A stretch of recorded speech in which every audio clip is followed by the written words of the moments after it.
आज़ादी के लिए बाराबंकी के 18 स्वतंत्रता संग्राम सेनानियों ने अंग्रेज अफसर हार्डी को पहनाई थी जूतों की माला। जी हाँ, उत्तर प्रदेश के बाराबंकी जिले के ऐसे तमाम स्वतंत्रता संग्राम सेनानी हुए जो देश को आज़ादी दिलाने के लिए कुर्बान हो गए। इनमें से कई क्रांतिकारियों को अंग्रेजी हुकूमत से टकराने के चलते जेल और जुर्माना भी झेलना पड़ा। दरअसल देश को मिली आज़ादी से पूर्व बाराबंकी जिले के दरियाबाद में सुभाष चंद्र बोस का एक प्रशिक्षण हुआ था, जिसके बाद देश की आज़ादी को लेकर क्रांति फैली थी। बाराबंकी जिले में 2 बार महात्मा गांधी भी आए थे। उसी के बाद बाराबंकी जिले में आज़ादी को लेकर लोगों में क्रांति की आग धधक उठी थी। वहीं बाराबंकी जिले का हरक क्षेत्र भी आज उन्हीं क्रांतिकारियों के नाम प्रसिद्ध है, जिन्होंने देश की आज़ादी को लेकर काफ़ी संघर्ष किया।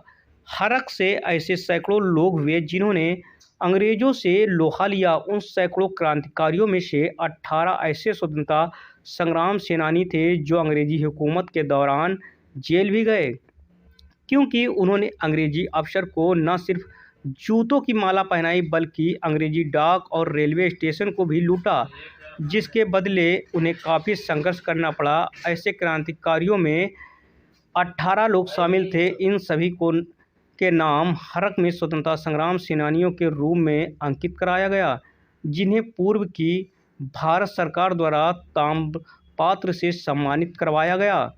स्वतंत्रता संग्राम सेनानी रहे रामचंद्र के बेटे भूपेंद्र ने बताया कि उन्हें गर्व है कि उनके पिता अंग्रेजों के समय में आज़ादी के लिए जेल गए। उन्होंने बताया कि अंग्रेजी हुकूमत के दौरान हार्डी के नाम एक अंग्रेजी अफसर को गांव वालों ने स्वागत के लिए बुलाया। फिर उन लोगों ने उसके सामने अवधी भाषा में एक नाटक खेला। उसी बीच गांव वालों ने उसे अंग्रेज अफसर को जूतों की माला पहना दी।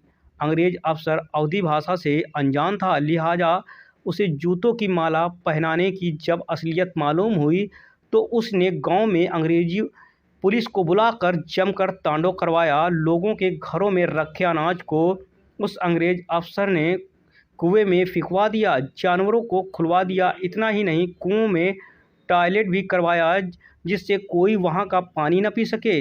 वहीं सामाजिक कार्यकर्ता प्रदीप सारंग ने बताया कि इन घटना में अंग्रेजी अफसरों ने 18 लोगों के खिलाफ नामजद मुकदमा करवा उन्हें जेल भिजवाया।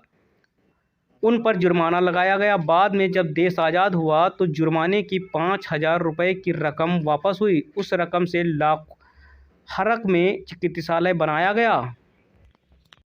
मेरा नाम प्रदीप सारंग है। आप देख रहे हैं हमारे पीछे जो समाधि है ये बाबू पुत्तूलाल वर्मा जी की है। आज़ादी के बाद ये एमएलसी हो गए थे, जिला परिषद के सदस्य रहे और पूरा जीवन आज़ादी के दीवानी की तरह से मस्त रहे। इस गांव के सैकड़ों लोग थे जो अंग्रेज़ों से लोहा लेते थे।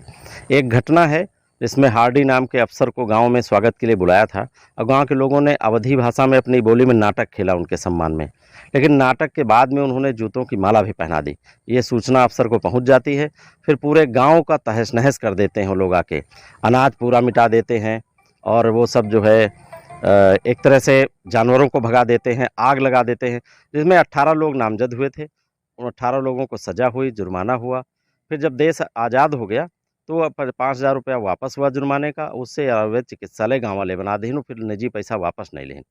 बाबू पुत्तूलाल वर्मा हैं, महावीर दास साहब हैं और शिवनारायण बाबू हैं और तमाम लोग हैं, रामचंद्र बाबू हैं, जिन्होंने सरकारी डाक लूट ली सतरिख के पास, जेल चले गए। फिर छूट के आए कुछ दिन बाद, फिर बिंदौरा स्टेशन लूट लीन, फूंक दीन, फिर जेल चले गए। एक्चुअल में सुभाष चंद्र बोस जी का एक प्रशिक्षण यहाँ जिले में हुआ रहा, दरियाबाद हड़ाहमा। उसके बाद पूरे जिले में क्रांति फैल गया है और गांधी जी भी 2 बार बाराबंकी आए। बाराबंकी के लोग उनका आज़ादी के आंदोलन में बहुत बड़ा योगदान रहा।